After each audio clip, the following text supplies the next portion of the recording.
South India Shopping Mall the wedding మంత్ర సరికొత్త wedding collection South India Shopping Mall. నమస్తే, నేను Kavitha. Welcome to I dream. మనతో పాటుగా ఒక very very special and important person ఉన్నారు.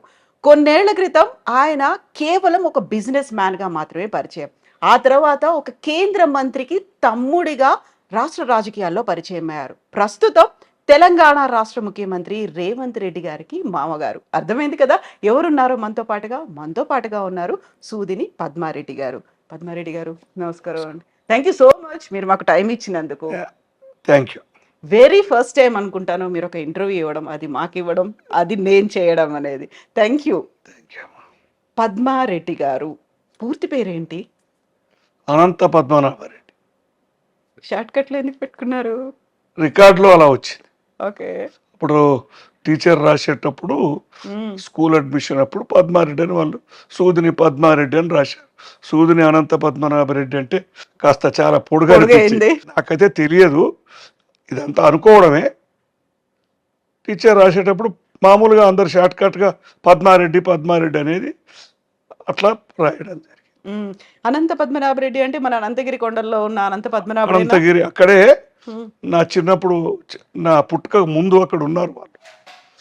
అందుకని అక్కడ ఉన్నప్పుడు పేరు పెడదాం అనుకున్నారు, కొడుకు పుడితే అలా పెట్టుకున్నారు. బాగా సెంటిమెంట్లు ఉన్న ఫ్యామిలీయా? దేవుడు భక్తి కొంత ఎక్కువ కాదు, కానీ అక్కడ మా ఎల్డర్ బ్రదర్ ఉండేవాడు, ఆ ట్రీట్మెంట్కి అక్కడ ఉండడం జరిగింది.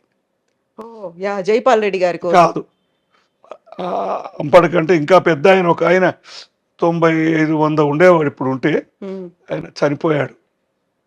ఆయన ట్రీట్మెంట్కు అక్కడ మంచిదని అక్కడ ఉన్నారు. అన్ని ఆయుర్వేద మొక్కలు ఉన్నాయి అనేది కదా. గాలి అది అని ఆ కాలంలో అప్పుడు అంటే 50 ప్రాంతాల్లో 1950లో. మీకుందా నమ్మకం దేవుడు తక్కువే, సెంటిమెంట్? లేదు ఎక్కువ. దేవుడు దండం పెట్టుకుంటారా రోజు? అందరితో పాటు పెట్టుకుంటాను, ప్రత్యేకంగా అయితే పోను. పూజలు అట్లాంటివి కూడా ఏముండవు? లేదు, అందరితో పాటు ఫాలో అవుతాను ఫ్యామిలీతో, కానీ ప్రత్యేకంగా నేను పూజలకు భక్తికి చెయ్యను. ఆ భావమే నాకు ఉండదు.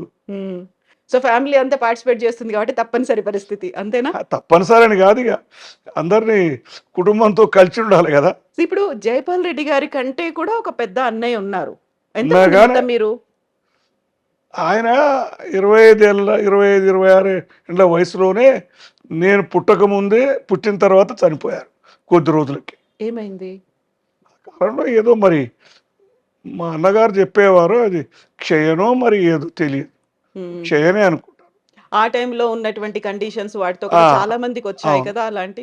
అవును, జబ్బులు వచ్చాయి. అందుకోసమే మీరు అనంతగిరికి అక్కడ ఉండేవారు. మా పేరెంట్స్, మా తల్లిదండ్రులు అక్కడ ఉన్నారు ఆయన కోసం. అప్పుడే నేను గర్భంలో ఉన్నాను అనుకోవాలి. జైపాల్ రెడ్డి గారికి మీకు ఎంత గ్యాప్, ఏజ్ గ్యాప్? 9 సంవత్సరాలు. 9 ఏళ్ళు. ఓ, మధ్యలో చనిపోయి ఉంటారు, ఇద్దరు ఏమో చనిపోయారని మా మదర్ చెప్పింది.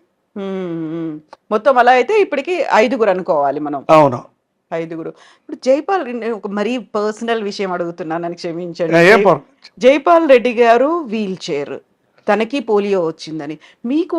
మా అన్న మొదటి నుంచి వీల్ చైర్ కాదు, 73-74 తర్వాత, 72 ఏళ్ళ తర్వాత వీల్ చైర్ వాడుతున్నాడు. అంతకుముందు ఒక కట్టె మీద నడిచేది చిన్నప్పుడు, తర్వాత అది మంచిది కాదని డాక్టర్ చెప్తే 2 కట్టెలు వాడుతున్నారు. ఆయనకు వీల్ చైర్ చివరి దశలో వాడారు, వీక్ అయినారు ఏజ్ ప్రకారం. పోలియో చిన్నప్పుడు ఆయనకు 42లో ఆయన జన్మించారు. 43 ప్రాంతంలో సంవత్సరం తర్వాత నడిచిన తర్వాతనే వచ్చింది. ఆయన కూడా నడిచిన తర్వాత 6 నెలలకో సంవత్సరానికో పోలియో వచ్చింది. నాకు కూడా అట్లానే ఏంటంటే నాకు 3 సంవత్సరాల వయసులో వచ్చింది. 50 నేను పుట్టిన సంవత్సరం 53 అట్లా వచ్చాడు. అప్పటికి పోలియో వ్యాక్సిన్ మన దేశంలో రాలేదు, అసలు మొదలు కాలేదు ఇవ్వడం అనేది. అంతే ఆల్మోస్ట్ 60లో 70లో అట్లా వచ్చింది కదా పోలియో వ్యాక్సిన్ అనేది. 65-70లో మా పిల్లలు 65లో వచ్చి ఉంటారు, 64-65లో వచ్చి ఉంటారు. అప్పటి నుంచి ఏం చేసేవాళ్ళు, ఎలా ఉండేది మీ యాక్టివిటీ, లైఫ్ స్టైల్ అనేదంతా? ఊర్లోనే ఉండేది నేను. 10th అట్లా హైదరాబాద్కు వచ్చాను ఉమ్, 10వ తరగతికి. 9వ తరగతి అక్కడ వేరే ఊర్లో చదువుకున్నాను. 8 వరకు కూడా మా గ్రామం మాడుగుల గ్రామంలోనే చదువుకున్నాను. ఉమ్. ఆ తర్వాత జాంబాగ్లో ఉన్న వివేకవర్ధిని స్కూలేనా? ఉస్మాన్గంజ్ మోజాంజాయి మార్కెట్ మధ్యలో, ఓకే. సరిగ్గా పేరు గుర్తు రావట్లా. ఉమ్. అది సో మేము మాత్రం అటు గోషమేల్ స్టేడియంకు దగ్గరలో ఉండేది ఇల్లు. ఇల్లు ఉండేది అక్కడ. మా అన్నగారు నేను ఫ్యామిలీ, మా అన్నగారు ఫ్యామిలీ నేను. అప్పుడు ఎలా వెళ్ళేవాళ్ళు స్కూల్కి మరి మీరు? కొన్ని రోజులు స్టిక్స్తో నడిచాను నేను. క్యాలిపరు స్టిక్స్ 10వ తరగతి వరకు నడిచాను. Calipers, full sticks. ఉమ్, తర్వాత క్రమక్రమంగా అలవాటు తప్పింది. ఉమ్. కాస్త ఏజ్ పెరిగిన కొద్దీ అలవాటు తప్పింది. స్కూల్ రిజిస్టర్లో అయితే పద్మారెడ్డి అని ఉండేది. ఇంట్లో ఏమని పిలిచేవాళ్ళు మిమ్మల్ని? అంతా అదే ఉండేది. అనంత పద్మారాయుడు అని పద్మారెడ్డి, అంత పద్మ, పద్మారెడ్డి. ఉమ్. పద్మ అనేవాళ్ళ? పద్మయ్య అనేది మా అన్న, పద్మయ్య అనేది ఓకే. అంతే. అంతే, పద్మయ్య. మా ఫాదర్ కూడా అట్లనే పద్మయ్య అనేది అంతే. అదే ఫిక్స్ అయిపోయింది. మీకు సడన్ గా ఎప్పుడన్నా అనంత పద్మనాభ రెడ్డి ఇలా పిలిచిన వాళ్ళు ఎవరైనా ఉన్నారా? లేరండి, నేనే పుస్తకాల్లో రాసుకునేవాడిని. నా పుస్తకాల మీద ఆ, కింద రాసుకునేవాడిని చెప్పిన తర్వాత, నాకు తెలిసిన తర్వాత. ఉమ్. కాకుంటే స్కూల్లో రికార్డ్స్ లో అంతా రిజిస్టర్స్ పద్మారెడ్డి అనే తెలుసు. ఇప్పటికి పాస్పోర్ట్ లో వీటన్నిటిలో కూడా అట్లనే అంతే ఉంది అంతే. ఇక పద్మారెడ్డి. అదేం మార్పు చేయలేదు నేను. ఉమ్. ఇప్పుడు నేను ఒకవేళ మీ ఇంటర్వ్యూ చేస్తున్నాను, సడన్ గా నాకు అంతా జైపాల్ రెడ్డి గారు వాయిస్ విన్నట్టే ఉంది. నేను ఇలా కళ్ళు మూసుకున్నాను అనుకోండి, నా ఎదురుగా పద్మారెడ్డి గారు కాదు జైపాల్ రెడ్డి గారు ఉన్నారు, ఆయనతోనే మాట్లాడుతున్నాను అనే ఫీల్ ఉంది. వాయిస్ అంతా సిమిలర్ గా ఉంది కదా. అన్నలదమ్ములం కదండి, పోలిక ఉంటుంది, కొద్దిగా ఎక్కువ ఉంది అనుకోండి. ఉమ్.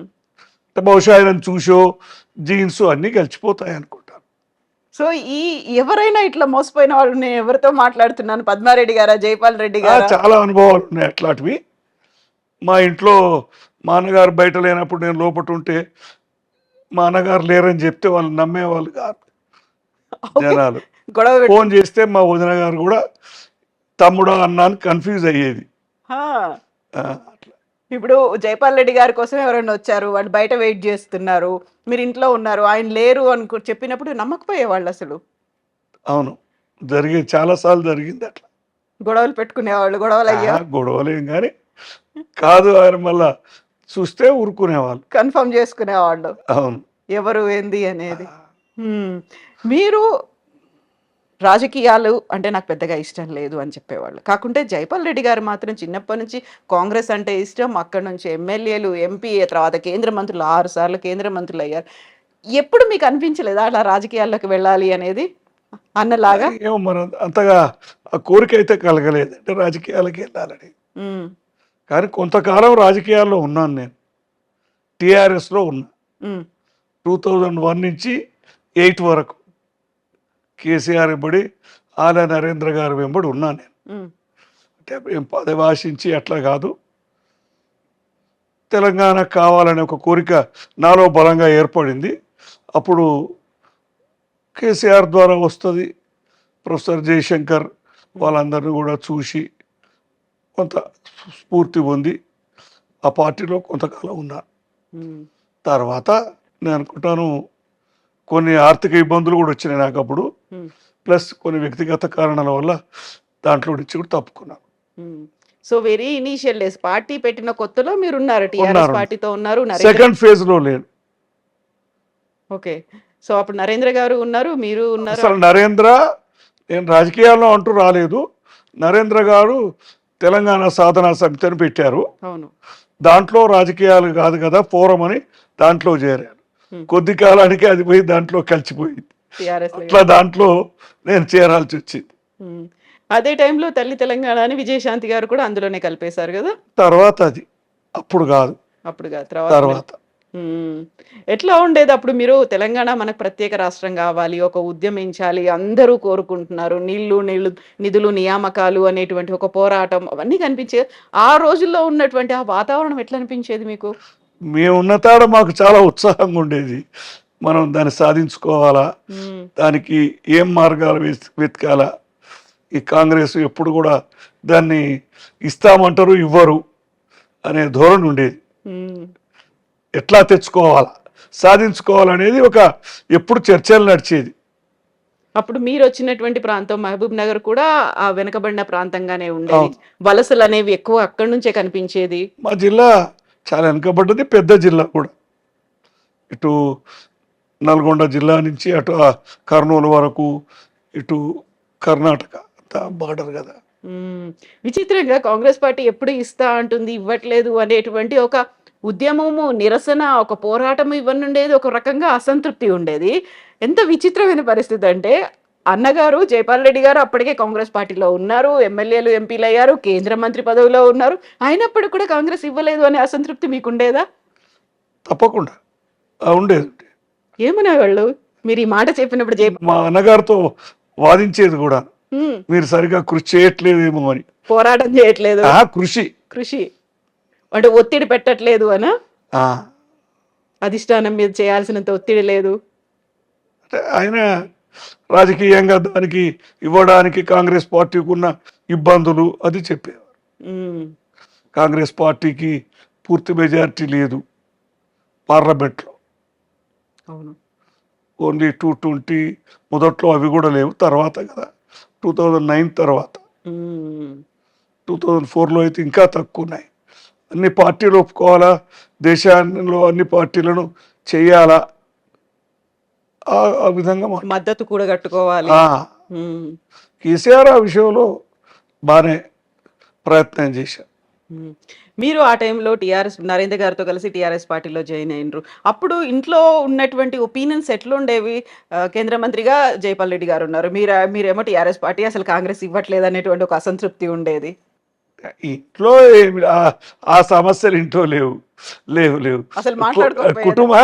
మాట్లాడుకునేది, కానీ కుటుంబాలకి, కుటుంబ బాంధవ్యాలకి, ఈ రాజకీయాలకి మేము ముడిపెట్టలేదు. మ్మ్. అవి ఎప్పుడైనా మంచిగా. మ్మ్. మా అన్నగారు కూడా అలా చూడలేదు, మేము కూడా ఆయనను గౌరవంగానే చూసాం. ఆయన కూడా మమ్మల్ని అంత అట్లా వీళ్ళు టీఆర్ఎస్ అని ఎప్పుడు అట్లా ఆయన పెట్టుకోలేదు. మ్మ్. ఎందుకు పద్మయ్య కాంగ్రెస్ పార్టీలో కాకుండా టీఆర్ఎస్ లో జాయిన్ అయ్యారు? అడిగారు మొదట్లో, టీఎస్ఎస్ లో చేరినప్పుడు అడిగారు, ఆ. రాజకీయాలకు వస్తున్నావా అని అడిగారు. రాజకీయాలు కాదు కదా టీఎస్ఎస్ అన్నా నేను. అంటే మా అన్నగారు ఒకటే మాట అన్నారు, అన్ని రాజకీయాలే అన్నాడు. అన్ని చివరికి ఏ ఉద్యమం అయినా చేరేది అందులోకి అని చెప్పిండ్రు అన్నారు. కానీ నేను ఆయనకేం సమాధానం చెప్పేంత స్థాయి కాదు, నేనేం దాని తర్వాత జవాబు చెప్పలేదు. కాకపోతే టీఆర్ఎస్ పార్టీలో 2001 నుంచి 2008 వరకు అయితే మీరున్నారు. ఉన్నాను. అప్పటికే మళ్ళీ రాజీనామాలు చేయాలి, ముందుకెళ్ళాలి, ఉప ఎన్నికలు రావాలి అనేటువంటి ఒక ఉద్యమాన్ని సార్లు అంతకుముందు ఉప ఎన్నికలు వచ్చినాయి కదా, 2004 నుంచి 2009 వరకు. దాంట్లో ప్రచారంలో, అన్ని సమావేశాల్లో పాల్గొనేవాడిని నేను. అప్పుడు మీకు కంటెస్ట్ చేయాలని అనిపించలేదా? లేదు, అవకాశం లేదు, నాకు అలాంటి ఆలోచన కూడా కలగలేదు, ఎప్పుడు అడగలేదు, నేను ఆ విధంగా అనుకోలేదు. సో మొత్తం కంప్లీట్ గా టీఆర్ఎస్ పార్టీని, ఈ రాజకీయాలని ఎప్పుడు వదిలేసిండ్రు మీరు? చేయాలని అనుకోలే నేను. తెలంగాణ సాధన కోసం మనం కూడా పాల్గొనాలి, పోరాటం ఉద్యమంలో ఉండాల, మనం కూడా మన వంతు చేయాలని ఉద్దేశమే. కానీ ఏదో పదవులు తీసుకుందామని అట్లా, అప్పటికే నా వయసు చాలా వయసు, అది 58 ఏళ్ళు, అప్పుడు 51, 52. ఇంకప్పుడు రాజకీయాల గురించి ఏమి, పదవుల గురించి ఆలోచించలేదు. అవును, అన్నీ చూసుకోవాలి. ఇప్పుడు మీరు ఆర్థికంగా అన్నారు, ఆరోగ్యపరంగా చూసుకోవాలి, ప్రతిదీ చూసుకోవాలి, తిరగాలి. కొద్దిగా ఆర్థిక పరంగా కొన్ని ఇబ్బందులు వచ్చినాయి, కొన్ని వ్యక్తిగత సమస్యలు కూడా వచ్చినాయి. అందుకని 2008లో తప్పుకున్నాను. ఇంకో కారణం కూడా ఉంది, అప్పుడే కేసీఆర్ ఆళ్ళ నరేంద్రని బయటికి బహిష్కరించారు. ఎందుకో కేసీఆర్ ఈ ఉద్యమానికి బలహీనపరుస్తున్నాడు అనే అభిప్రాయం కూడా ఏర్పడింది. బట్ ఆ తర్వాత రియలైజ్ అయినరా మీరు అదే టైంకి బయటకు వచ్చిన తర్వాత మళ్ళీ ఉద్యమం ముందుకెళ్తున్నప్పుడు? దాని గురించి ఏమి ఆలోచించలేదు. మళ్ళా ఇక మళ్ళా జరుగుతుందనే ఉన్నాం, కానీ మనం దాంట్లో పోయి చేసేది ఏదో ఉంది అని అప్పుడు మళ్ళీ తర్వాత అనిపించలేదు. ఏమనుకొని ఏం చెప్పొచ్చేసిండ్రు మరి మీరు బయటికి? ఏం లేదు, చెప్పేది ఏం లేదు, చెప్పకుండా ఏం ప్రత్యేకంగా చెప్పి రాలేదండి. అక్కడ పోవడం మానేశారు అంతే. ఓకే, అంతే, రాజీనామా అంటూ ఏమీ లేదు. జాయిన్ అయ్యాము అఫీషియల్ గా, కానీ రాజీనామా అంటూ ఏమీ లేదు, తప్పుకున్నాం అంతే. అదే టైంలో రేవంత్ రెడ్డి గారు కూడా అక్కడే ఉండేది కదా, అదే పార్టీలో, టీఆర్ఎస్ లో. ఆల్మోస్ట్ అదే 8లో లేరు, 2006-7లోనే తప్పుకున్నారు ఆయన. మీరు ఆయన రేవంత్. ఆయన తప్పుకున్నారు. కాకపోతే మీకు తెలుసా ముఖ పరిచయం కానీ ఆయన ఒక అబ్బాయి అక్కడ తిరుగుతున్నాడు, మన మన ఊరు మన ప్రాంతం వాడు తెలుసా? అట్లనే తెలియదండి, అల్లుడేనా? అప్పటికే పెళ్ళి అయిపోయింది. అవును మరి 92లోనే పెళ్ళి. 92లో పెళ్ళయింది. అవును. సో ఎట్లా ఉండేది మీరు మీ అల్లుడు అందులోనే టిఆర్ఎస్ పార్టీలోనే ఉన్నారు అనుకుంటే? అది ఎప్పుడు కుటుంబాల మీద సమస్య, ఆ బాంధవ్యాల మీద ఏమి తేడా చూపలేదు. ఆయన పద్ధతి ఆయన, ఎవరి పద్ధతి వాళ్ళది. మీకంటే ముందే ఆయన టిఆర్ఎస్ పార్టీ నుంచి బయటకు వచ్చేసిండ్రు. అవును, నేనే మొదలు చేరాను పార్టీలో. 2002-3 రేవంత్ టిఆర్ఎస్లో చేరాను. 2-3లో సరిగ్గా గుర్తులేదు డేట్, కానీ అప్పుడు ఆయన చేరినప్పుడు కూడా మహబూబ్నగర్లో పెద్ద హడావిడిగా చేరాడు. పెద్ద పెద్ద గ్యాదరింగ్, అది కేసీఆర్కు అక్కడ మీటింగ్ పెట్టి పెద్ద గ్యాదరింగ్ ఏర్పాటు చేసి ఆయన చేరికలో ఉన్నాడు, చేరాడు దాంట్లో. ఆ తర్వాత ఆయన బయటకు వచ్చేసారు. తర్వాత 2006లో 2007 తర్వాత చంద్రబాబుతో కలిశారు, టీడీపీలో చేరిపోయారు క్రమంగా. మొదట్లో ఇండిపెండెంట్గానే గెలిచాడు, జెడ్పీటీసీ కానీ ఎమ్మెల్సీ కానీ ఇండిపెండెంట్గానే గెలిచాడు. అప్పుడు ఆ కాలంలో అది సంచలనం 2007లో జెడ్పీటీసీ ఎలక్షన్ కానీ, ఎందుకంటే అప్పుడు కాంగ్రెస్ బలంగా ఉంది, అందులో పర్టికులర్గా మహబూబ్నగర్ జిల్లా. అదే టైంలో టిఆర్ఎస్ పార్టీ కూడా వచ్చింది, టీడీపీ ఉంది, ఇవన్నీ పార్టీలు ఉన్నప్పుడు ఆయన ఇండిపెండెంట్ గా గెలవడం అనేది. సో కాంగ్రెస్ తప్పితే మిగతా అన్ని పార్టీలను కలుపుకున్నాడు. టిఆర్ఎస్ పెద్దగా సహకరించలేదు, అందుకని దాంట్లో నుంచి బయటకు వచ్చాడు. ఇంకా తర్వాత మీకు కూడా టీడీపీ వైపు కానీ ఇంకేదైనా పార్టీకి వెళ్ళాలని? నాకు అట్లాంటి కోరికలు ఏం లేవు. అయితే జెడ్పీటీసీ, ఎమ్మెల్సీ, ఎమ్మెల్యే, ఎంపీ, ఆ తర్వాత ఇప్పుడు ముఖ్యమంత్రి, ఆ టైంలో పెళ్ళైనప్పుడు చూసుకుంటే ఇప్పటికి ఇన్నేళ్ల తర్వాత ఏమనిపిస్తుంది పద్మారెడ్డి గారికి, రేవంత్ రెడ్డి గారిని చూస్తే, అల్లుడిని చూస్తే? సంతోషం అనిపిస్తుంది. అట్లే పెళ్ళి అనేది ఇష్టం లేకుండే కదా ఫస్ట్ మీకు? గీత గారు, నేను రేవంత్ రెడ్డి గారు తను పరిచయం లేని అబ్బాయి, అందుకని ఎట్లాంటి వాడో తెలియదు కదా మనకు, ఆ నపనమ్మకం అవన్నీ ఉన్నాయి. తర్వాత మేమే దారిలోకి వచ్చాం. దారిలోకి తీసుకొచ్చిరారు గీత గారు. అంతే. ఎందుకని యాక్చువల్ గా మీరు అసలు ఒప్పుకోలేదు? అపనమ్మకమేనా లేకుంటే ఇంకేదైనా? తెలియదు అతని గురించి, అసలు ఏం తెలియదు. ఆయన గురించి తెలియదు కదా, బ్యాక్గ్రౌండ్ కానీ వాళ్ళ ఫ్యామిలీ కానీ. మా ప్రాంతమే కానీ మా ఊరికి చాలా దూరంగా ఉంటుంది.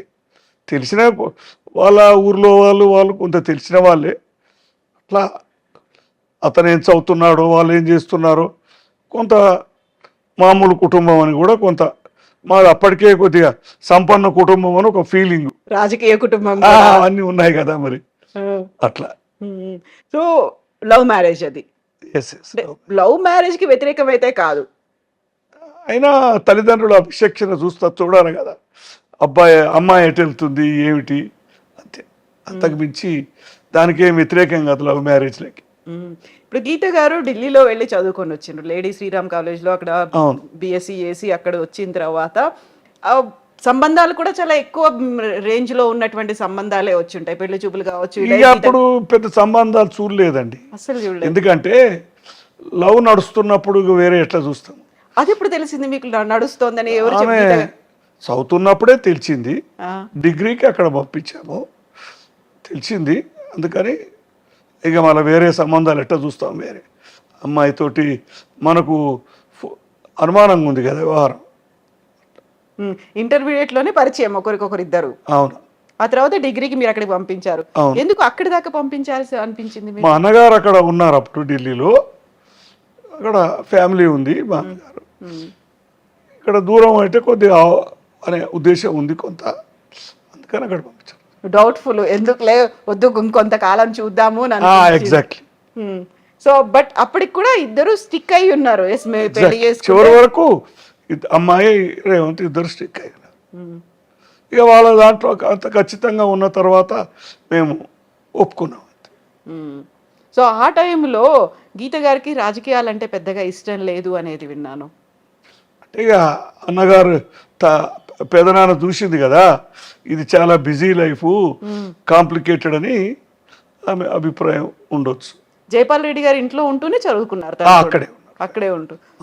సో ఇది ఇంత బిజీ లైఫ్ ఇవన్నీ అనుకున్న తర్వాత మనం రాసి పెట్టింది అంతే కదా, అంతకంటే బిజీగా ఉండేటువంటి ఒక పర్సన్ భవిష్యత్తులో అవుతారని ఊహించుకోలేదు. అదేమి అప్పుడు ఎట్లా ఊహిస్తామండి, అదంతా తెలియదు, అతని అబ్బాయే తెలియదు, అంత దూరం ఎట్లా ఊహిస్తాం, రాజకీయాలకు వస్తారు అన్నీ కూడా అనుకోని విషయాలు.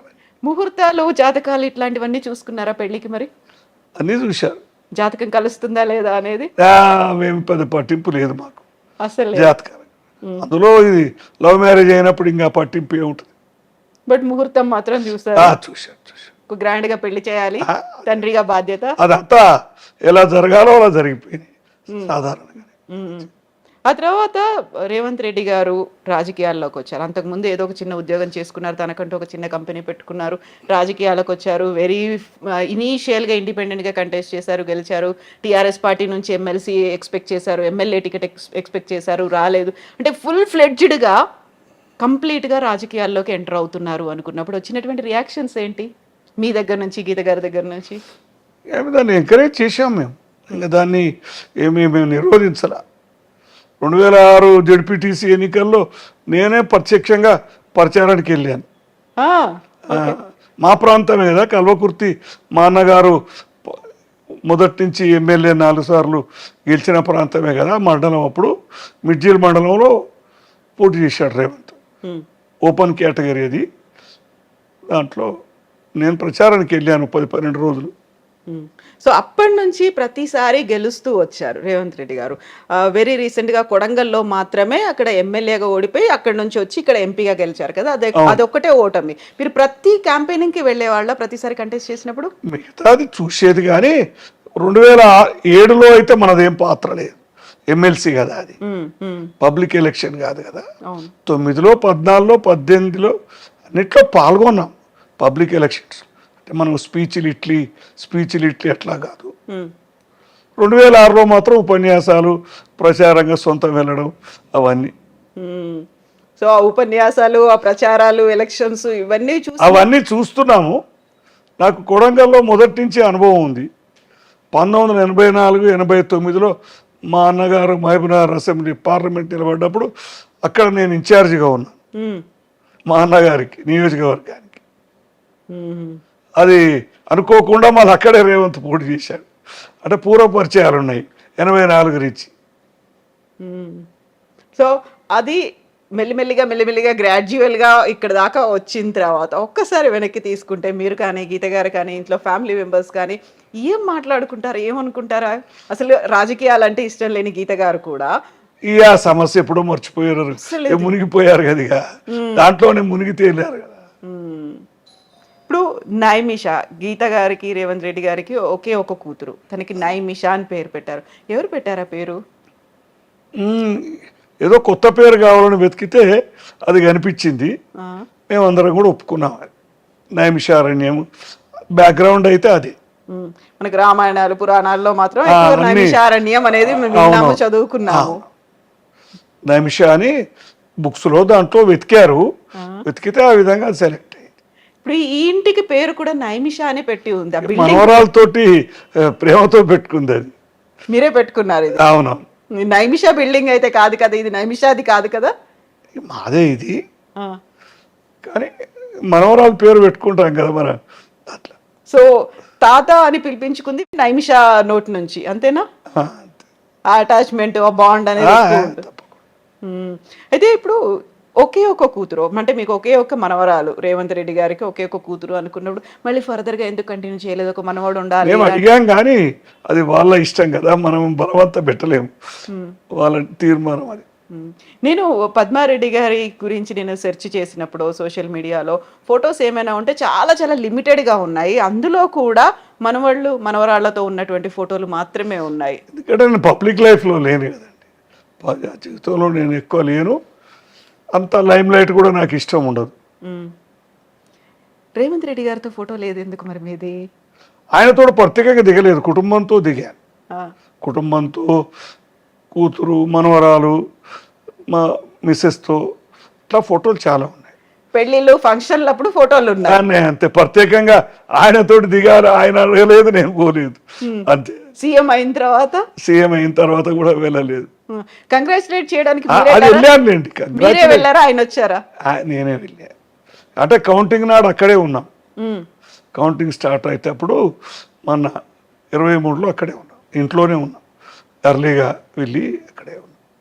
సో అప్పుడు కాంగ్రెస్ పార్టీలో చేరారు ఆయన. యాక్చువల్గా టీఆర్ఎస్ నుంచి టీడీపీకి వెళ్ళారు, టీడీపీ నుంచి కాంగ్రెస్కి వచ్చారు, టీపీసీసీ చీఫ్ అయ్యారు. అందరికంటే ఎక్కువగా ఉన్నటువంటి గ్రూప్ రాజకీయాలు వీటన్నిటికంటే కూడా ప్రయారిటీ రేవంత్ రెడ్డి గారికి ఇచ్చారు. ఆయన టీపీసీసీ చీఫ్ చేశారు. ఒక బరువు బాధ్యతలు అప్పుడే ఎత్తుకున్నారు కదా. ఆ టైంలో ఏమనిపించేది కాంగ్రెస్లో అంతమంది సీనియర్లు ఉద్దండులు అందరూ ఉన్నప్పుడు? ఇది కష్టమైన ప్రయాణం అనిపిస్తుంటుంది కదా, కష్టమైన పెట్టుకున్నారనేది ఉన్నది. కానీ ఆయనలో ఆ పోరాట స్ఫూర్తి, ఆ చైతన్యము, ఆ డైనమిజము అంతా ఉండింది. చివరికి అందరినీ కలుపుకొని పోయి చేసిన తీరు బాగుంది. ఆ తర్వాత టీపీసీసీ చీఫ్ కాస్త సీఎం క్యాండిడేట్, అది కూడా అనౌన్స్ చేయడానికి కొంచెం టైం తీసుకున్నారు. ఆల్మోస్ట్ ఒక 4-5 రోజులు పట్టింది అనౌన్స్ చేయడానికి. వెరీ ఫస్ట్ టైం ఆయన 2 రోజులు తీసుకున్నారు నాకు తెలిసి. అంటే కాంగ్రెస్లో సహజమే కదండి, ఇదేమి ఒక్కరి పార్టీ కాదు కదా. సీఎం గా అనౌన్స్ చేశారు. ఫస్ట్ వార్త ఎవరు చెప్పారు మీకు? టీవీలోనే టీవీలోనే వస్తుంది కదా. వీళ్ళు తీర్మానం పంపారన్నారు, లెజిస్లేచర్ పార్టీ అభిప్రాయం తీసుకొని పంపారన్నారు. రెండో నాడో ఏమో దాని కన్ఫర్మేషన్ వచ్చింది. అలా డైరెక్ట్గా మళ్ళా మీటింగ్ కూడా పెట్టకుండా ప్రకటించేశారు కదా. నార్మల్గా ఏమవుద్దంటే వాళ్ళ ఒపీనియన్ తీసుకొని మళ్ళీ మీటింగ్ పెట్టి చేస్తారు. కానీ అలా లేకుండా డైరెక్ట్గా Revanth Reddy appointed legislature party leader అని అనౌన్స్ చేసేసారు. తెలంగాణ రాకుండా కొంచెం జాప్యం చేస్తుంది, ఆలస్యం చేస్తుంది, ఆలోచిస్తుంది అనుకున్నటువంటి కాంగ్రెస్ పార్టీలోనే చేరారు రేవంత్ రెడ్డి గారు. టీపీసీసీ చీఫ్ అయ్యారు. ఆ తర్వాత ముఖ్యమంత్రి కూడా కాంగ్రెస్ పార్టీ నుంచే అయ్యారు కదా. ఒక్కోసారి విధి విచిత్రమైంది, ఇలాంటి చాలా విచిత్రమైంది విధి. రాజకీయాలు అలా ఉంటాయండి, ఎక్కడ ఎప్పుడు ఏం జరుగుతుందో చెప్పలేము. రాజకీయాల్లో అన్ని సాధ్యమే అంటారు కదా, అసాధ్యం ఏమీ కాదు. చాలా విచిత్రమైన పరిణామాలు. టీడీపీ నుంచి కాంగ్రెస్ రావడం, టీడీపీ అంటేనే పక్క కాంగ్రెస్ వ్యతిరేక పార్టీ కదా, పరస్పర విరుద్ధ సిద్ధాంతాలు అన్నీ ఉంటాయి. అక్కడ నుంచి ఇక్కడికి రావడం, వచ్చిన తర్వాత ఇక్కడ నెగ్గుకు రావడం, ఇటు ప్రజల్లో కాదు అక్కడ ఉన్నటువంటి లీడర్లని, అధిష్టానం అందరూ. రేవంత్ అలా తన చాయిస్ను సరైన టైంలో కాంగ్రెస్లోకి మారిపోవడం. ఏం నచ్చుతుంది రేవంత్ గారిలో మీకు? డైనమిజం, చేయాలనే కోరిక, ఏదన్నా పట్టుదల. మొండి పట్టుదల అంటారా, ఏమంటారు మీద? దాన్ని మొండి అనొచ్చు, కొంత పట్టు విడుపు కూడా ఉంది లేండి. లేకపోతే కాంగ్రెస్లో ఆ పదవి సాధ్యం కాదు.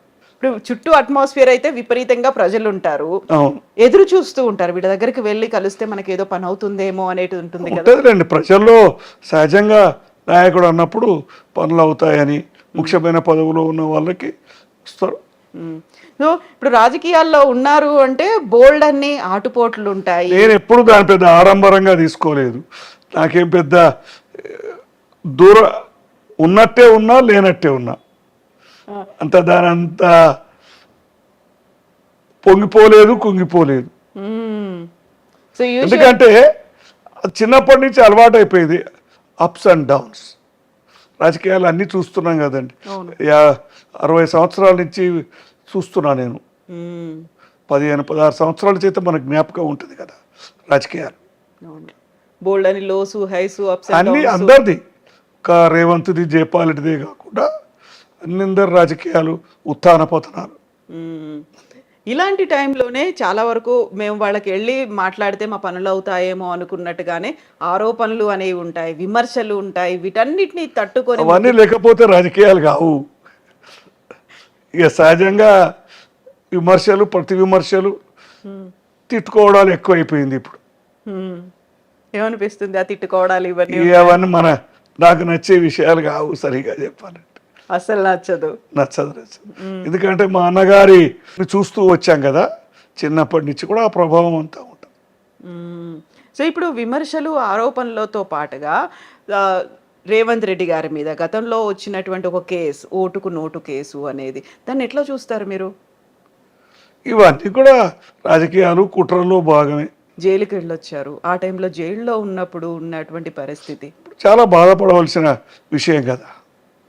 అడ్వర్స్ పబ్లిసిటీ, ఒకదానికి 1000 కల్పించి చెప్పడం, కుటుంబంలో అప్పుడు బాధగా ఉంటుంది. కూతురు కానీ, మనమరాలు కానీ, భార్య కానీ, వీళ్ళందరితో ఇక మనం షేర్ చేసుకోవాలి.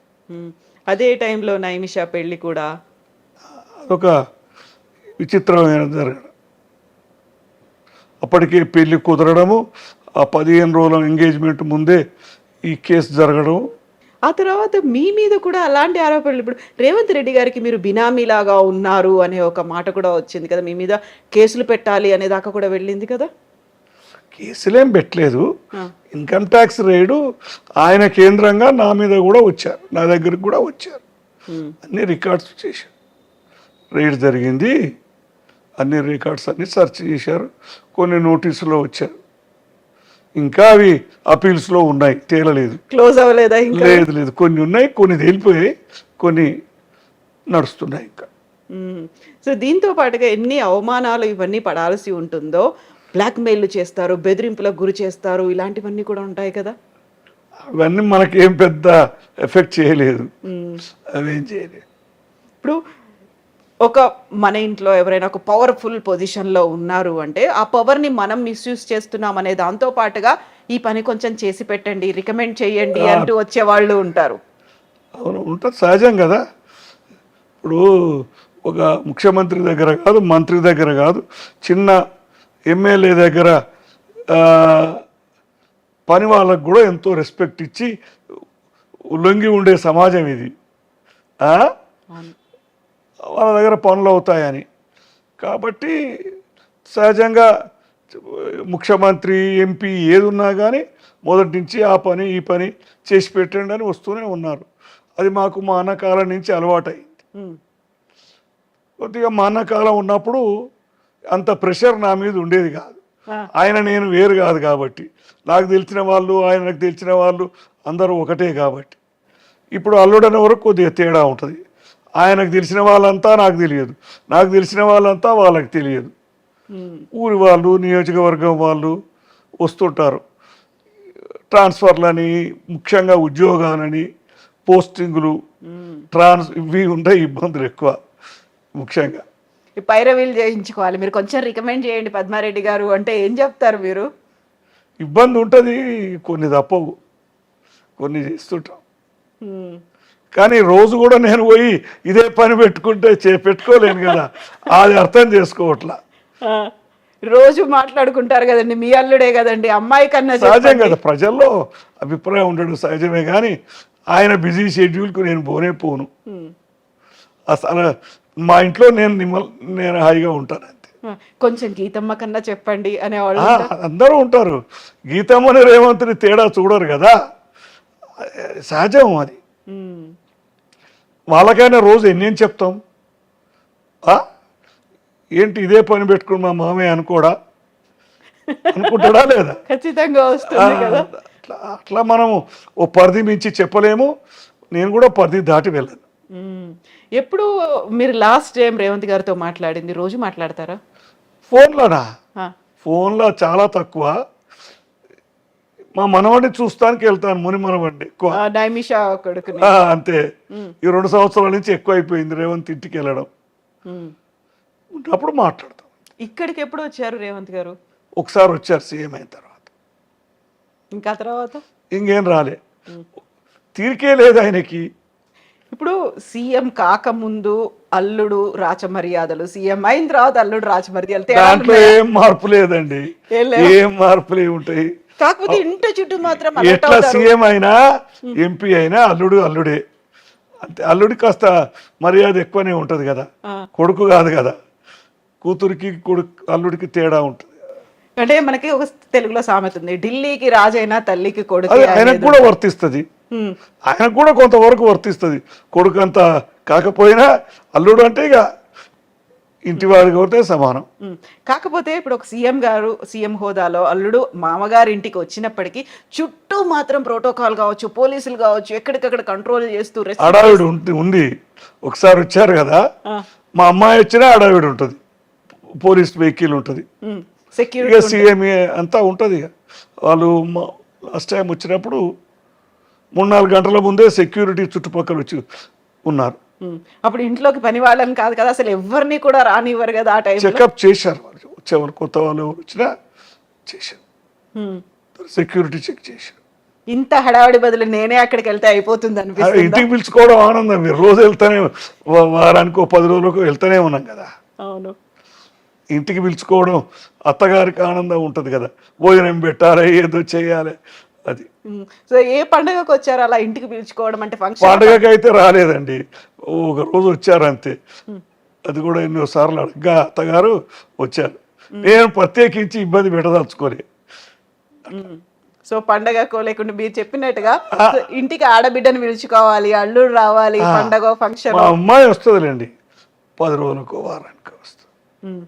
లేకపోతే మీరే చూడాలనిపించడం. నేను వెళ్తూనే ఉంటాను, మనవడి కోసం ఎక్కువ వెళ్ళడం జరుగుతుంది, లేకపోతే తక్కువ వెళ్తాను. నేను అంతకుముందు తక్కువ వెళ్ళేవాడిని, ఇప్పుడు వీక్లీ వన్స్ కంపల్సరీ అట్లా.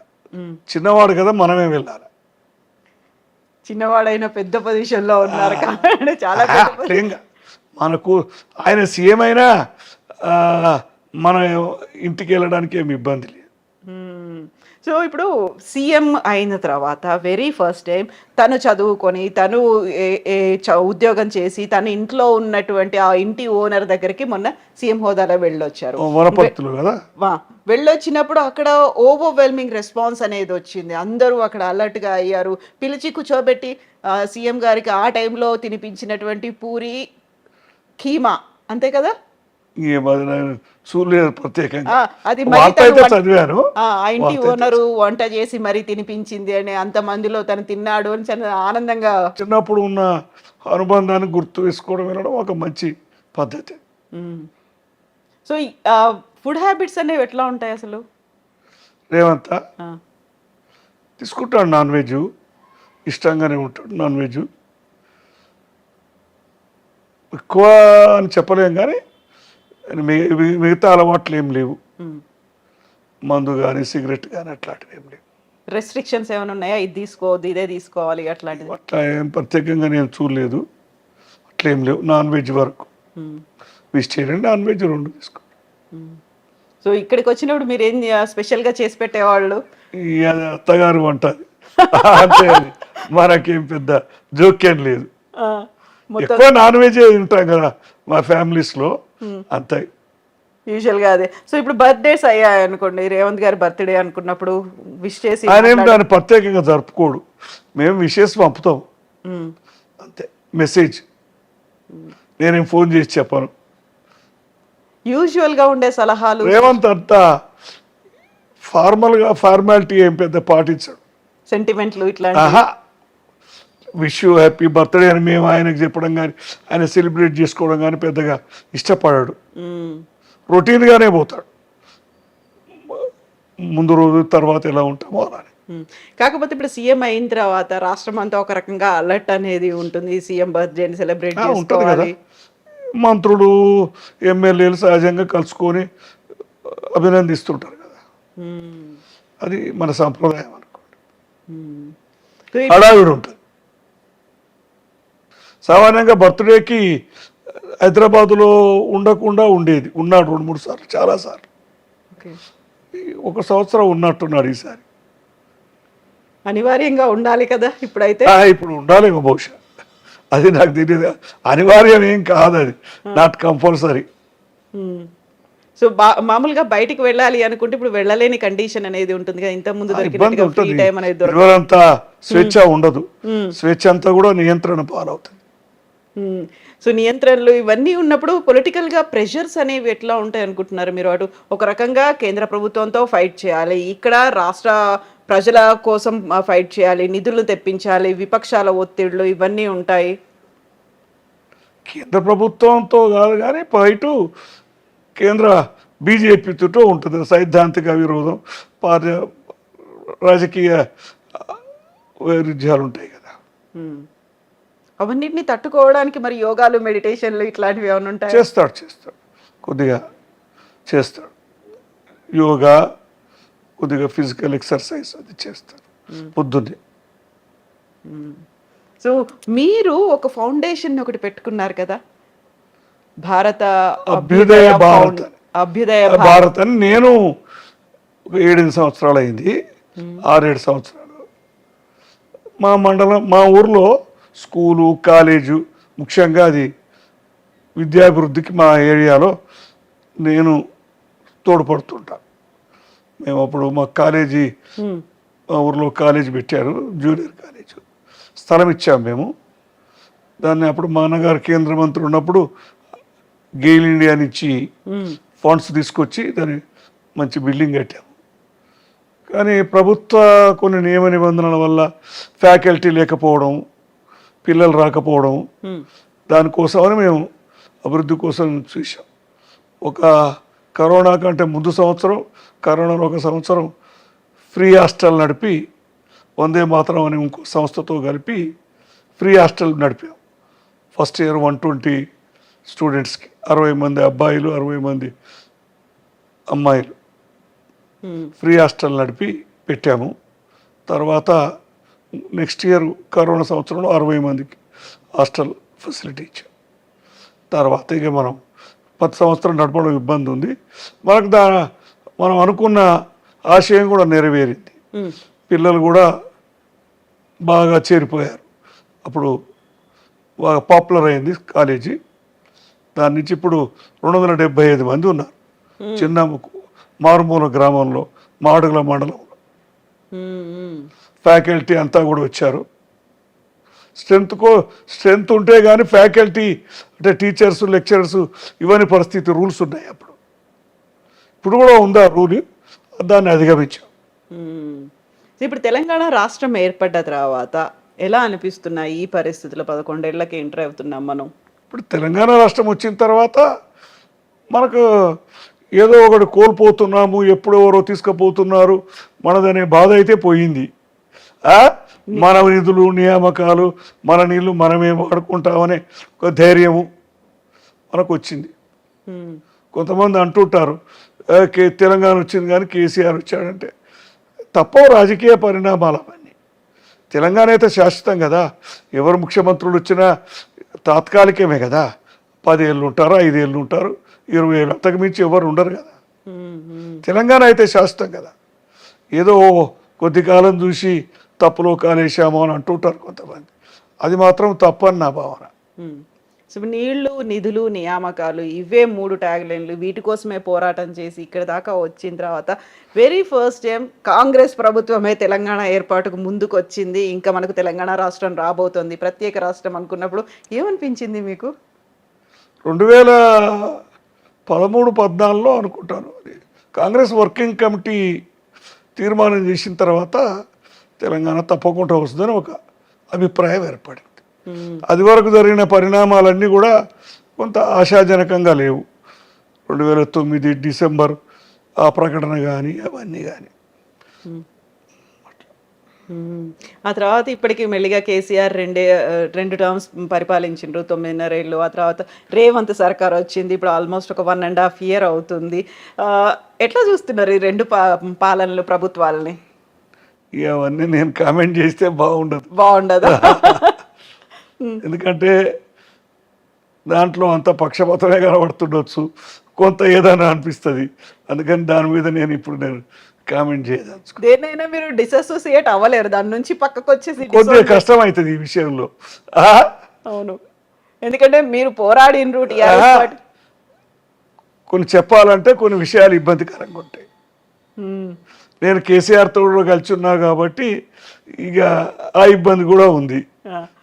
సరే, మొన్ననే టీఆర్ఎస్ పార్టీ 25 ఏళ్ళు కంప్లీట్ చేసుకుంది, రజతోత్సవ సంబరాలని చేసుకుంది. ఏమనిపించింది? ఏది చెప్పినా మళ్ళీ అడిగే వస్తుంది, మళ్ళీ అది పాలిటిక్స్ అవుతుంది కానీ 25 సంవత్సరాలు పూర్తి కాలేదు అనిపిస్తుంది. 2001, 26, 25లో పూర్తి అవుతుంది. 26లో పూర్తి అవుతుంది. ఒక సంవత్సరం ముందే చేసుకున్నారు అనిపిస్తుంది.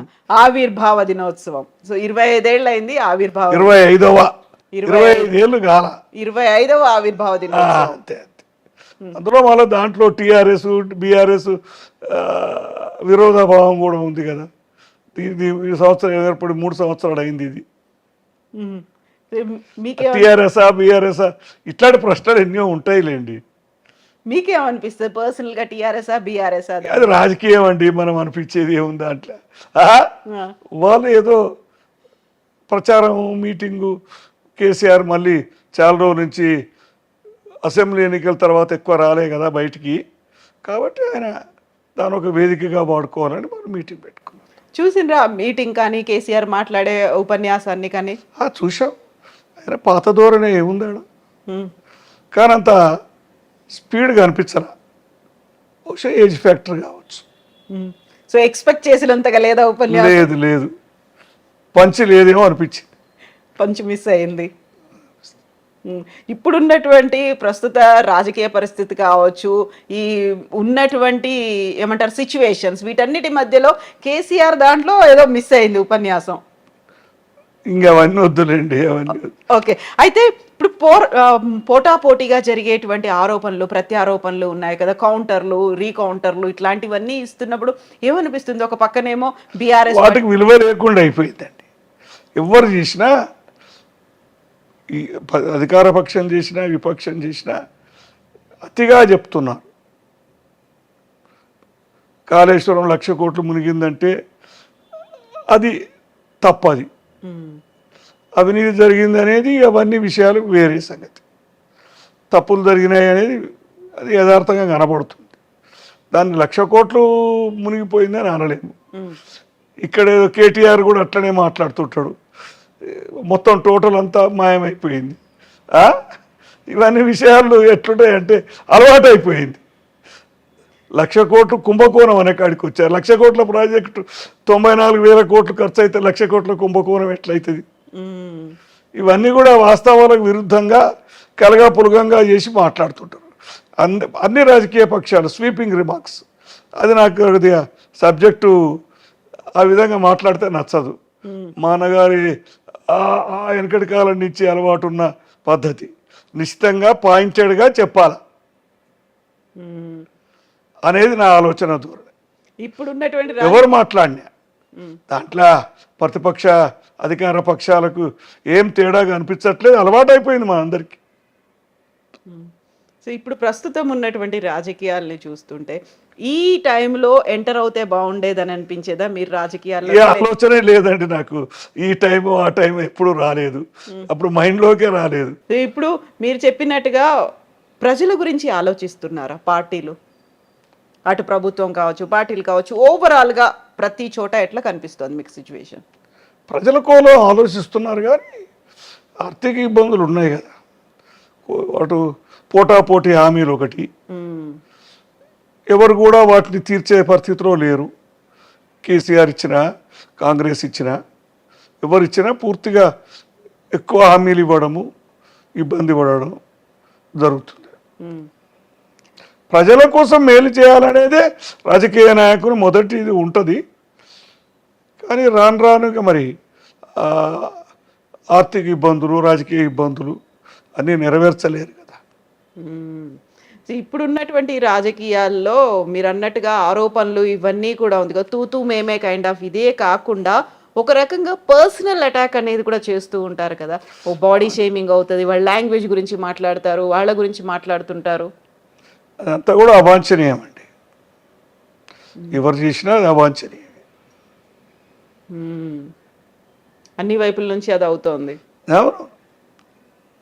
ఇంకొక పర్సనల్ క్వశ్చన్ నేను అడుగుతాను. ఇప్పుడు రేవంత్ రెడ్డి గారిని అరెస్ట్ చేశారు, ఒక కేసు పెట్టి లోపల వేశారు. ఆ తర్వాత నైమిషా పెళ్లి టైంలో కూడా ఆయన పర్సనల్గా బెయిల్ తీసుకొని రావాల్సినటువంటి కండిషను. దీనికి రివెంజ్ తీసుకోవాలని గీతమ్మ అనుకున్నారు అనే మాట ఇప్పటి కూడా తను వర్క్ చేస్తున్నప్పుడు. లేదు, అట్లయితే నాకు ఎక్కడ కనిపించట్లేదు. అట్లా ఏం కనిపించట్లేదు. చాలామంది అంటున్నారు అసలు నేను రివెంజ్ తీసుకోవట్లేదు అని. ఇక అది అంత లోతుగా నేను ఎప్పుడు వాళ్ళతోటి మాట్లాడలేదు కూడాను. అట్లేమైతే కనిపించట్లేదు.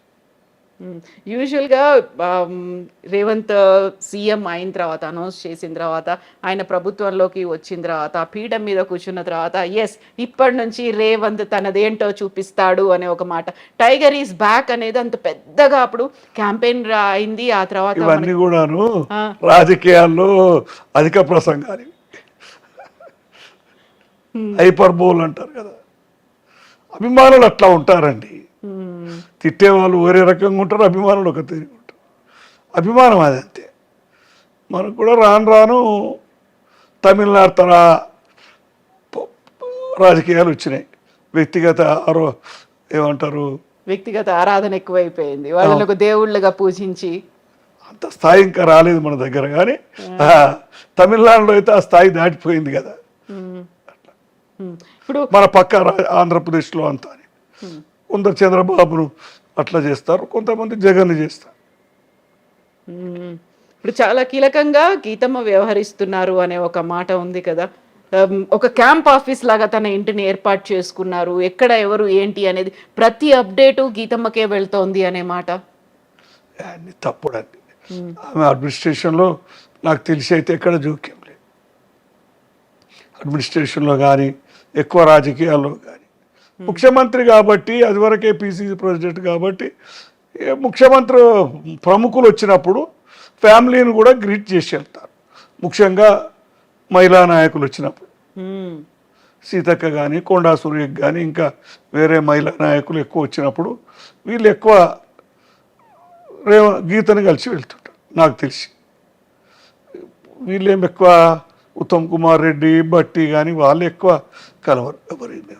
ఆమె కూడా ఎవరిని పరిచయాలు పెంచుకోవడం కానీ అట్లా ఏం లేదు ఇప్పుడు నాకు తెలిసి. ప్రతిసారి వినిపించే ఒక మాట ఏంటంటే సీఎంని మారుస్తారు, ఇప్పుడు ఇంకా రేవంత్ రెడ్డి కాదు అయిపోయింది, ఇంకో కొత్త సీఎం వస్తాడు అని. కాంగ్రెస్ లో సాధారణమైన విషయం అండి. కాంగ్రెస్ లో ఆ మాట అనడం సాధారణ విషయం.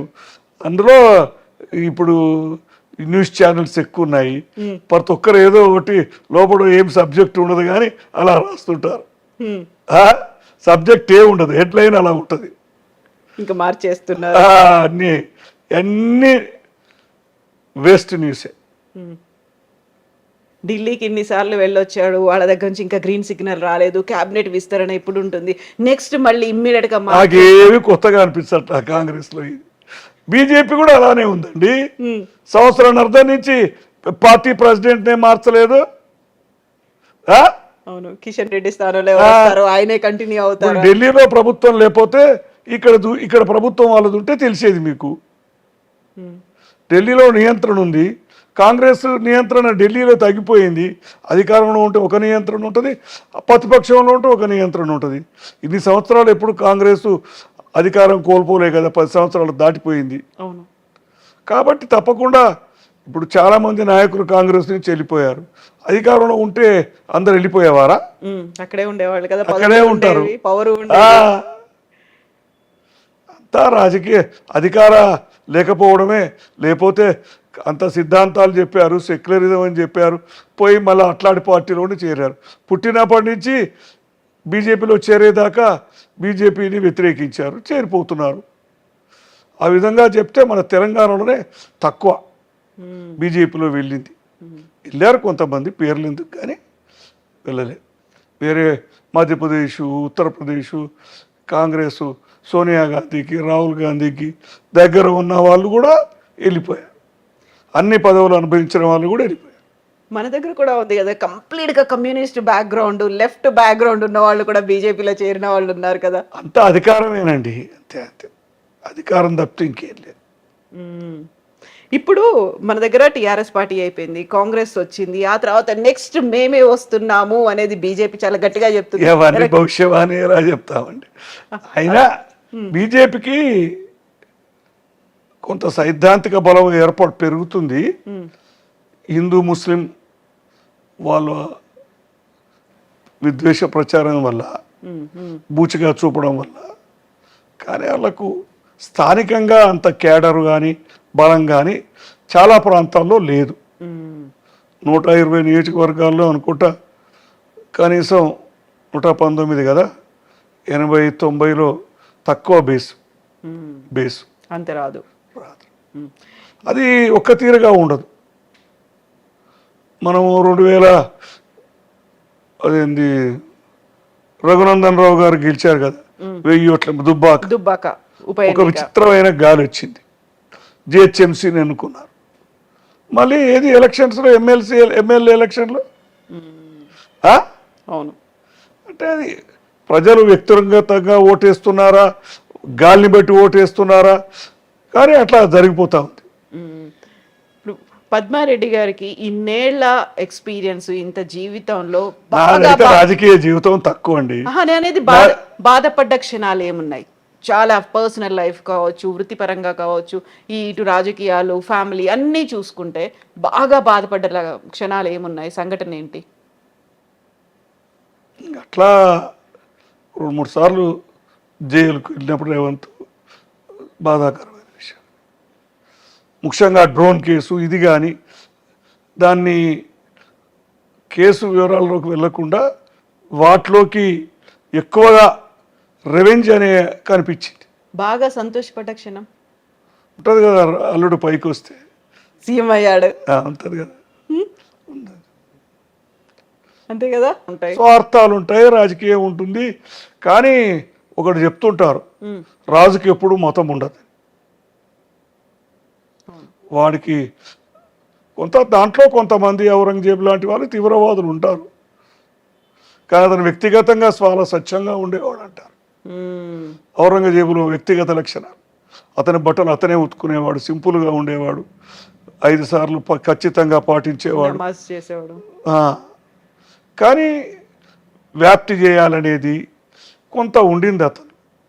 కొన్ని మంచి పనులు కూడా ఏదైనా ప్రతి ఒక్కరు ఎవరు పర్ఫెక్ట్ మనిషి కాదు, కానీ ఏది ఎక్కువ ఉందనేది ఆలోచిస్తాం. ఔరంగజేబులో దుర్మార్గ లక్షణాలు ఎక్కువ ఉన్నాయి కాబట్టి అదే మాట్లాడుకుంటాం మనం, సహజమే. అవును. పాకిస్తాన్ పట్ల ఏం చేయాలంటారు మనం? ధోరణి కావచ్చు, అనుసరించాల్సినటువంటి పద్ధతి. తప్పని నేబర్, కంపల్సరీ నేబర్. అవును. మనం వాళ్ళతోటి నిత్యం పోరాడడం వృధా. దాన్ని ప్రజలను మనం సహకారం తీసుకోవాలి. మన ధోరణి ముఖ్యంగా చాలా సంవత్సరాలు ఇప్పుడు ప్రజల్లో ఎలా ఉందంటే, కాశ్మీర్లో ముస్లింలు వాళ్ళంతా మన వ్యతిరేకులు అనే భావంతో ఉంటుంది. మరి అట్లని మెజారిటీ ప్రజలను మనము తిరస్కరించలేం కదా. ప్రజాస్వామ్యం అంటేనే మెజారిటీ ఒపీనియన్. వాళ్ళు మొత్తం స్వతంత్రం తెచ్చిన తర్వాత ఒక్కదాన్ని ప్రత్యేకంగా రాష్ట్రంగా ఉంచారు, కొన్ని వాళ్ళకు పెట్టారు. కాంగ్రెస్ అనుసరించిన పద్ధతి క్రమంగా అన్నీ తీసేశారు, ప్రత్యేక అధికారాలు. కొన్ని మాత్రం ఉంచారు, 99% అన్నారు, 99 కాకపోయినా 95% తొలగించారు. దానికి అనుసరించిన విధానంలో కొంత ఒప్పించి తీసుకోవాల్సిన విధానం ఉంటుంది కాన్సెన్సస్లో. అలా కాకుండా సరే బీజేపీ పాలసీ మొదటి నుంచి కూడా వాళ్ళది ధోరణి అదే కాబట్టి ఆ విధంగానే అకస్మాత్తుగా కొన్ని తొలగించడము అట్లా చేశారు. 5 సంవత్సరాలు ఎలక్షన్స్ లేకుండా నియంత్రణ పెట్టారు. ప్రజాస్వామ్యంలో అది మంచిది కాదు కదా, మూసిపెడితే దాగదు కదా. అవును. అవును. మూసిపెడితే ఎప్పుడన్నా తెరుచుకుంటుంది. అది 5 సంవత్సరాలు దాచిపెట్టారు, నార్మల్ అయిందన్నారు. ఎప్పుడు అప్స్ అండ్ డౌన్స్ ఉంటాయండి. ప్రజలు రోజు వీధుల్లోకి వచ్చి పోరాటం చేస్తారా? వాళ్ళ అభిప్రాయాల్ని మనం సామరస్యంగా పరిష్కరించుకుని సామరస్యంగా మార్చారా? ఇక మన వాళ్ళు ఎట్లుంటారు, చాలామంది వాళ్ళు మారండి. కొంత దాంట్లో ఒక లోపం ఏంటంటే సంస్కరణలు లేవు ఇస్లాంలో.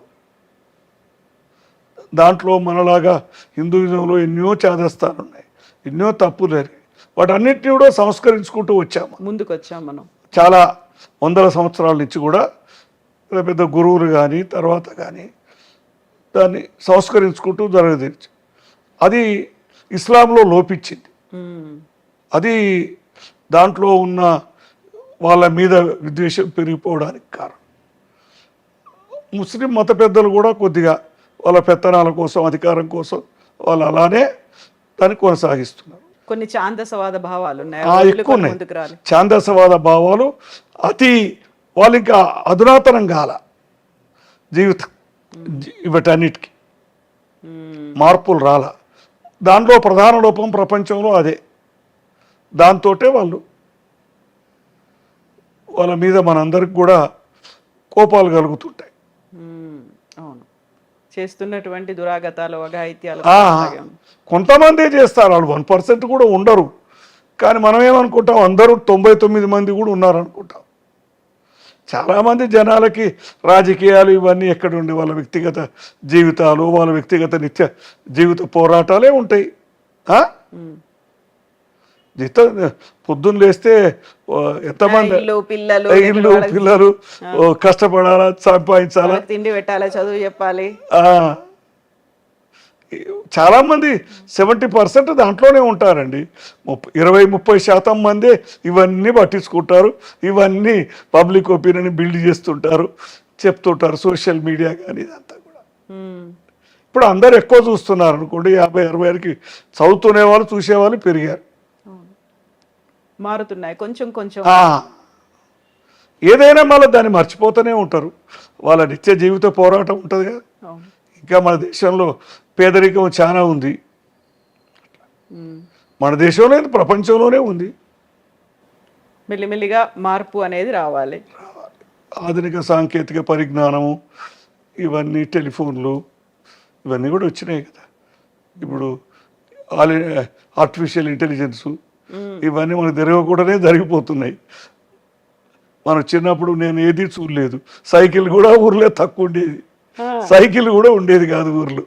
ఎడ్ల బండి ఒకటి కనిపించేది. ఎడ్ల బండి అయితే తప్పనిసరి, వ్యవసాయాలకు ఆధారితం కాబట్టి. బస్సులు వచ్చేవా? బస్సులు ఎక్కడండి, లేవు, బస్సులు లేవు, ఏం లేవు. ఎక్కడికి పోవాలా ఎడ్ల బండి మీద పోవాలి. ఎడ్ల బండి మీద. కొంతమంది సంపన్నులు ఉంటే గుర్రాల మీద, ఎక్కువ ఎడ్ల బండే. పెళ్ళిళ్ళకు పేరంటాలకు అప్పుడు అది 10-15 రోజులు అయ్యేది. అందుకని అబ్బాయి ఇంటి నుంచి అమ్మాయి ఇంటికి వెళ్ళాలంటే ఒక రోజు పైన పెట్టేది. చాలా మటుకు తెలిసిన బంధుత్వాలే చేసుకునేది. మీ పెళ్ళి అలాగే అయిందా? నా పెళ్ళి యాదగిరి గుట్టలో జరిగింది. ఓకే. ఇక మనకి ఇబ్బంది ఉంది కదా. ఆ తర్వాత యాదగిరి గుట్ట ఇప్పుడు డెవలప్ చేసిన తర్వాత పోయినరా, మీరు చూసినరా? వెళ్ళాను, ఒకసారి వెళ్ళాను కట్టినాక. ఏమనిపించింది ఆ టైంలో? మీరు చిన్నప్పుడు చూసింది, మీ పెళ్ళి ఎప్పుడు చూసింది, ఆ తర్వాత చూసింది? ఇప్పటికీ అప్పుడు జనాభాకి ఇప్పుడు జనాభాకి విపరీతమైన రద్దీ ఉంది. సరే, కేసీఆర్ దాన్ని అభివృద్ధి చేశాడు, అది సంతోషించదగిన విషయం.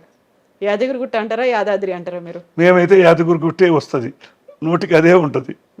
గుట్ట మీదకి పోయినాం అంతే కదా. యాదగిరి గుట్టే అంట, మా దిక్కు గుట్ట అన్నారు, మా దగ్గర అంతా యాదగిరి గుట్ట అంట. యాదగిరి గుట్టకు పోయి అక్కడ పెళ్లి చేసి, ఆ తర్వాత సీఎం హోదాలో కూడా రేవంత్ రెడ్డి గారు, గీతమ్మ కూడా అవన్నీ గుర్తొచ్చినాయా మీకు? మళ్ళీ వస్తుంటాయి సహజంగా. థ్యాంక్ యూ సో మచ్ అండి. థ్యాంక్ యూ పద్మ గారు, thank you so much Padma Reddy గారు, అనంత పద్మనాభరెడ్డి గారు. థ్యాంక్ యూ అండి, థ్యాంక్ యూ సో మచ్ మీ సమయాన్ని మాకు ఇచ్చినందుకు అండ్ వెరీ ఫస్ట్ ఇంటర్వ్యూ మాకు ఇచ్చినందుకు. I'm also thankful to I dream